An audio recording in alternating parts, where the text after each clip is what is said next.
In today's video, I'm gonna break down this transition. So that transition I often refer to as the printer transition, and it's a super easy transition and it comes together with a few different elements. It's a really nice transition because you can do it with any video clip. It doesn't need to be pre-planned at all, and you also don't need super technical Photoshop skills. As long as you have a basic knowledge of either Photoshop or Canva or just manipulating screen grabs, then this comes together very nicely. I've used this transition recently on a few different campaigns and I always get comments asking how to do it, so let me break down step by step exactly how to accomplish this effect. For this tutorial, we're gonna start out in Premiere Pro or whatever video editing software that you use, and basically you're just gonna select your clip, and at the very beginning of your clip, let me just show you this whole clip in its entirety.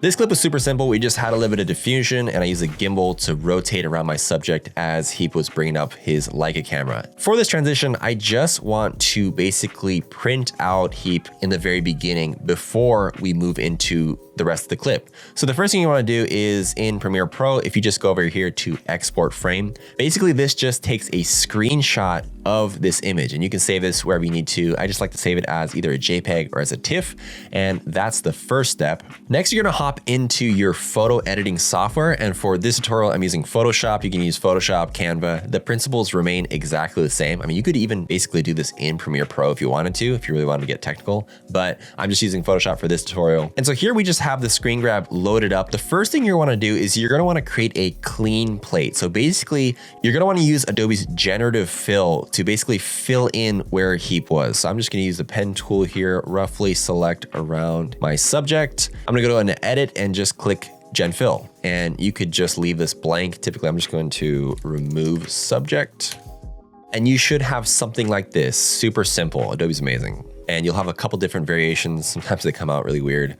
I just have this variation for my tutorial.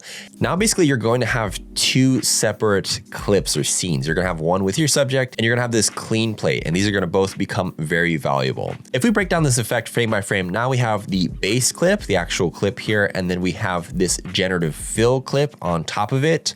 The next thing you're gonna do is you're gonna wanna create these frame by frame reveal animations of your subject, these fake printed out versions of whoever you decide to make this effect on. So I have 6 basic roll-ups here. Again, in Photoshop, you're gonna wanna basically just make each one of these roll-ups one by one. So to do this really quickly, all you do is go into your object selection tool and you're gonna select your subject. You're gonna press Command C, Command V, and that's going to duplicate your subject now onto your layer above your Gen Fill layer. So you're gonna have your regular layer, your Gen Fill layer, and then your subject. And you can now just move your subject wherever. Now that you have your subject, you're just gonna duplicate him 6 times. And so I'm just holding out Option as I click and drag, and I've made now 6 copies of my subject. You're just gonna wanna roughly eyeball 6 different reveals. You're just gonna wanna use the pen tool, and for each layer, slowly reveal him a little bit more. So we've got to that point. The next one, maybe I'll come to like here. The next one, I'll come maybe to like right under his eyes. I'll delete that. And then here, a little bit over his eyes.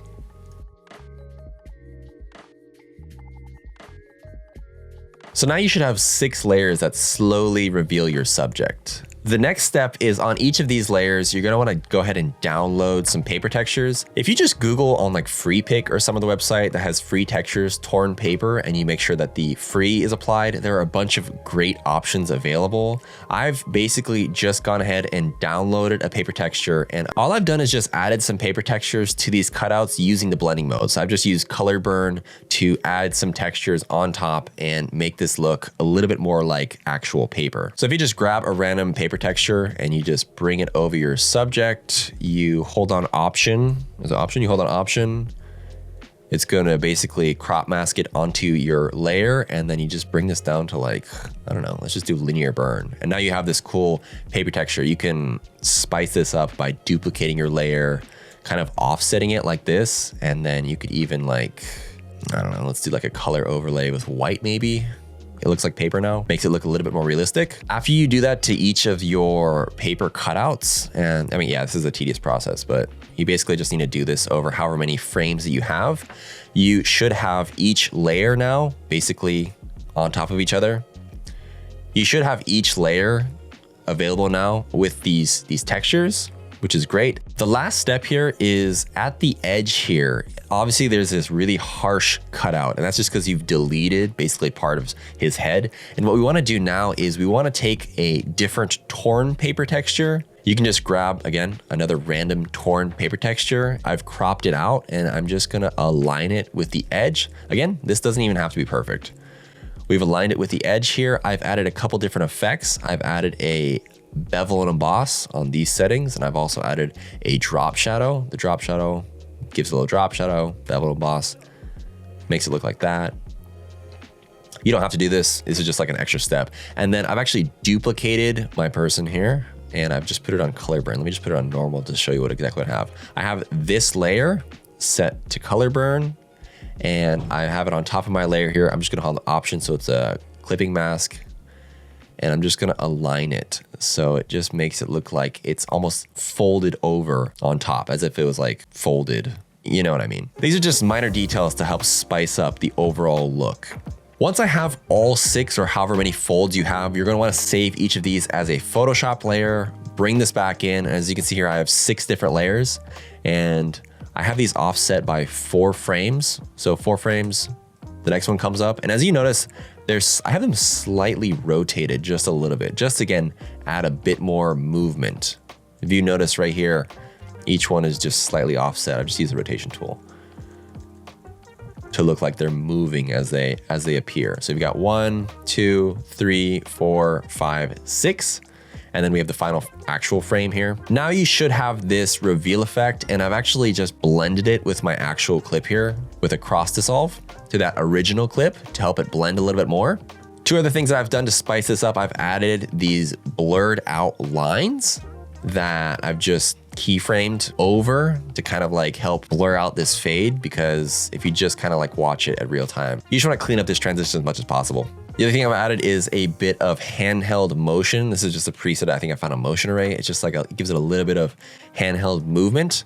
And the final thing I've done is I have added a bit of a transform. So again, we flash into the reveal. He brings up the camera, and to spice it up a little bit even more, I've added another transform. So we've zoomed in and then zoomed out to that next scene. The final thing, obviously, if I just turn on my sound effects,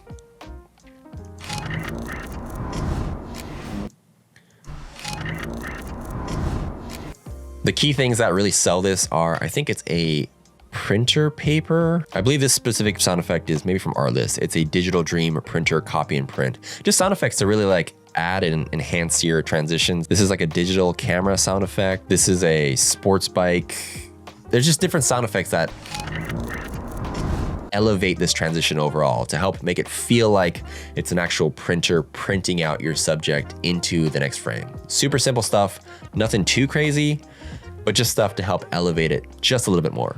So yeah, that was a super quick streamlined tutorial on how to do this printer transition. It's a super easy effect. Again, the key takeaways are just figuring out ways to stylize it and make it feel a little bit more blended, whether that be to add some handheld camera movement, maybe a little bit of transform zooming in, and then again, those extra laser beams to kind of like wipe up and add a little bit more interest. Those coupled with adding paper textures to the actual cutouts, and then finally doing a little bit of sound design with some printer sounds, clicking, things like that. Those all come hand in hand to make a very powerful transition that actually is pretty simple, and you can do it with any clip. It's one of those transitions where if you need something to really spice up your edit, you can just pull it out of your bag and it looks great every time. If you have any questions on that tutorial or anything else in general, feel free to leave me a comment down below. If you like the color of that clip or this tutorial, these are both from my original PowerGrade and LUTs, which are both available on my website. Check out my store, it'll be linked down below. Thanks again for watching, and I'll see you guys in the next one.